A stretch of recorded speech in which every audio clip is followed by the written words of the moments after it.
Hello, hello, hello, and welcome again to Louisiana Catalyst Podcast, The Link, brought to you by Etheridge Pipeline and Conduit, our great sponsors. We're excited to be here. I'm Duran Talley, Vice President of Louisiana Catalyst, here as always with my good friend, my brother. I'm excited because he's also getting married here real soon as well. But Mr. Quentin Durr, our President of Louisiana Catalyst. Hello, everybody. How you doing, man? I'm good. I'm glad to be here. I know that's right. You guys ready for to march down that aisle? I'm ready. You know when you're doing the right thing and it feels right. So ain't nothing but another step to complete the journey. That's right, man. Super proud of you, man. You and Landon, y'all are beautiful. Y'all are relationship goals, man. Just wanted to start off and say that. Just trying to follow your example, sir. But we also have good friends, good partners with Louisiana Catalyst as well. Louisiana Economic Development. We have Mr. Taylor Boudreaux. How you doing? What's going on, Taylor? How you doing, man? Very good. Good. Welcome to Monroe. And also Mr. Christopher Kassan. Chris, the legend in economic development, man. We certainly appreciate your time today as well. No, I don't know about legend, but I appreciate the kind words. Great to be here. Yes, indeed. Yes, indeed. Guys, first off, let's just talk a little bit about, in general, Louisiana economic development, but we're going to cut the state in half and only look at North Louisiana and talk about economic development from you all's perspective and what you all's office is trying to do for us here in the north part of the state. Well, certainly. Chris Kassan, Assistant Director of our Small Business Services Division at Louisiana Economic Development. So at LED, we're the state agency, right, for economic development. We have 9 different integrated economic development strategies, and small businesses is one piece of that, but it's a very big piece, and it's our responsibility in the small business group at LED to make sure that there is a conducive environment related to small business growth. We want to make sure and ensure that our small businesses are able to start, they're able to sustain, and they're able to grow. And we have a number of different programs at the department that focuses on those different activities. Yeah, and it's so important. I love that small business arm that you are a director and have leadership over because we know small businesses are the backbone of our economy. Myself as a small business owner, Quentin as a small business owner, we know the blood, sweat, and tears that it takes on a day-to-day and night-to-night basis. But to know there are organizations out there like LED, persons like you and Taylor that we can call on and find out more information, resources, and introduce us to other, B2B opportunities as well. I think it's so important for businesses to not only, like you say, start, but, succeed as well. Absolutely. Couldn't agree more. Right. Yeah, I will throw out that's not lip service that you just said, because one of the first people that I met when we started Louisiana Catalyst was LED. It was you. Yeah, I remember getting you and Stephanie to come up and tour in the soon-to-be facility, and we were just honestly making it up as we went. We knew what we wanted to do, but how we were going to get there was still, a vacant building that we were building out, and we had the passion and the drive, and we had the resources and the knowledge. It was just like, how are we going to pull this all together?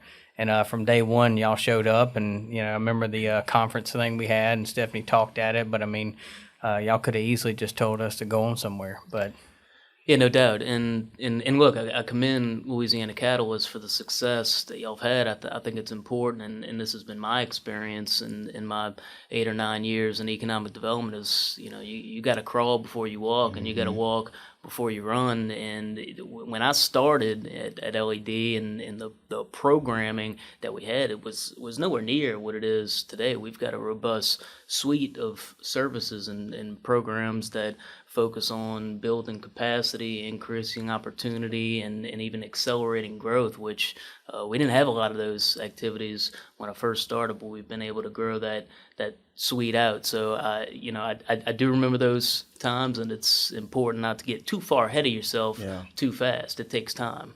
right. Yeah. And one of the things I know you guys, and we're excited right now, we're in this season of recruiting and looking for applicants for our CEO Roundtable program that Louisiana Catalyst, LED, you guys do it around the state.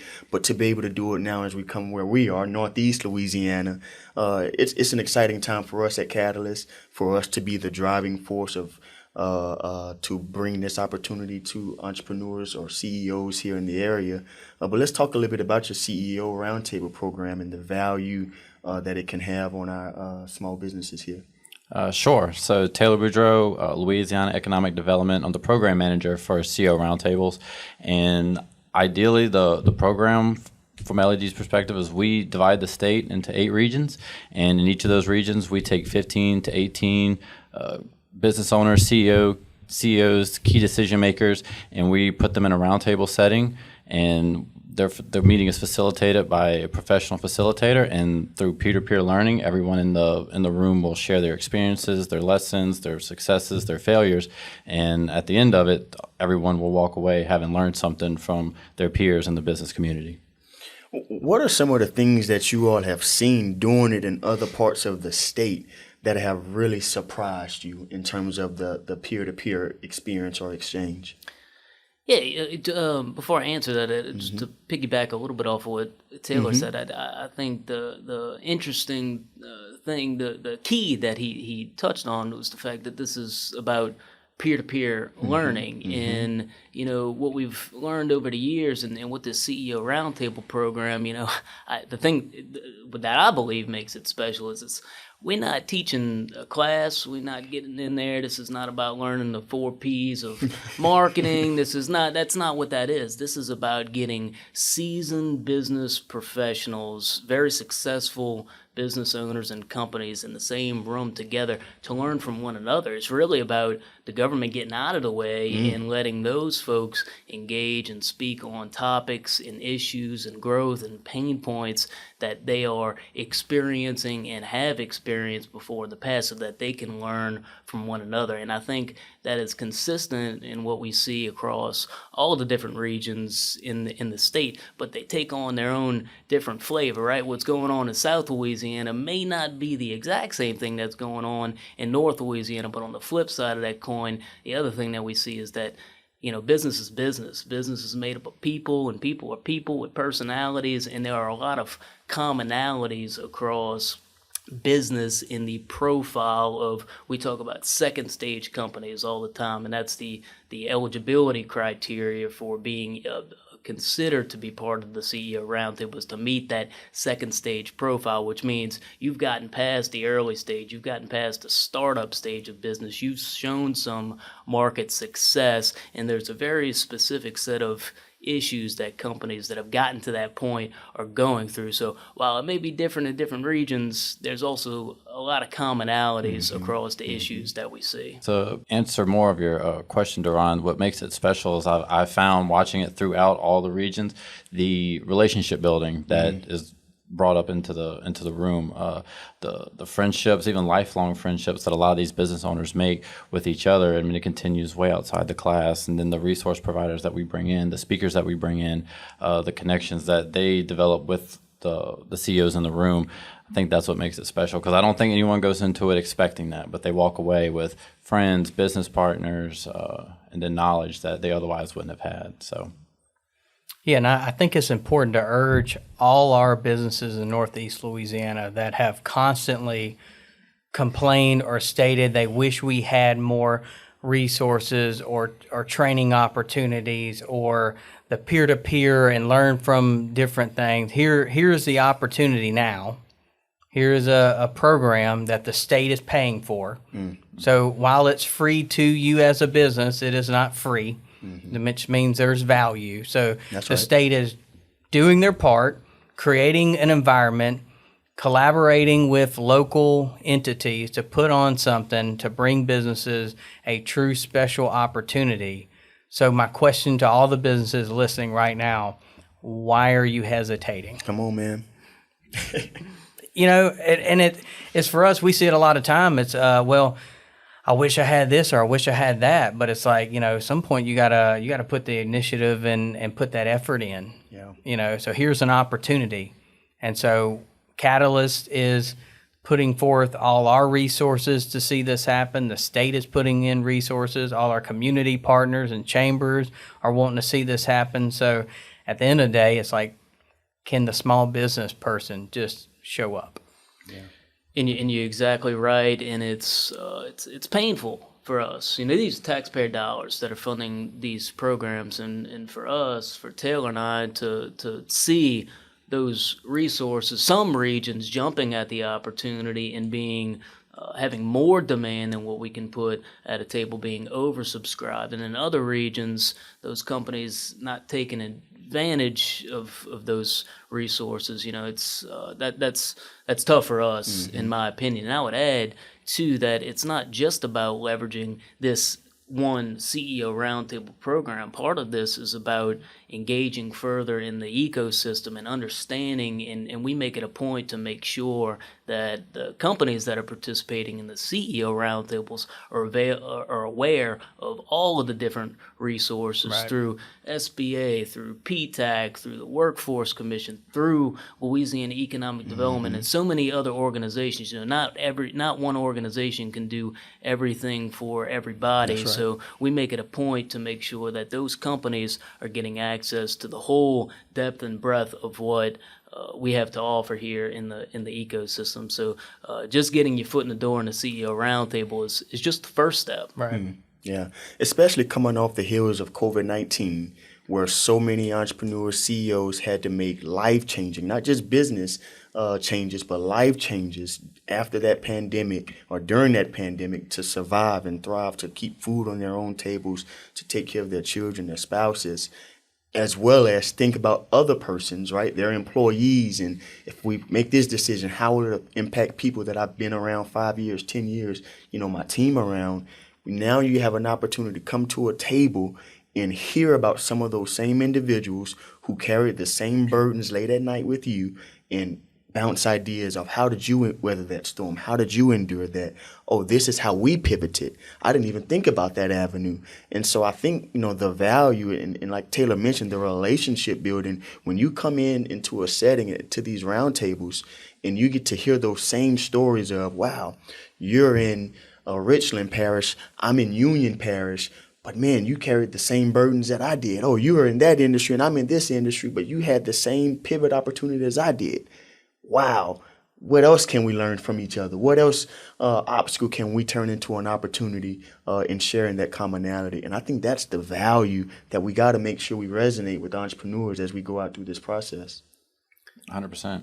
Yeah. No doubt about it. Things are different now on the whole depth and breadth of business topics. I mean, supply chain, sales, marketing, the way you hire, finances, everything is different today than what it was back then. And we talk about those things in the CEO roundtables, and business leaders are able to learn from others on what it is that you're doing. How have you made that pivot? How are you positioning yourself for future growth? Again, it's about us getting out of the way and those folks learning from each other on how's the best way to move their company forward. Yeah. How vulnerable have you all seen CEOs come in? When I mean vulnerable, sometimes as business owners and leaders, we're tough guys, we're macho or tough ladies, tough professionals, and because we have to be this wall.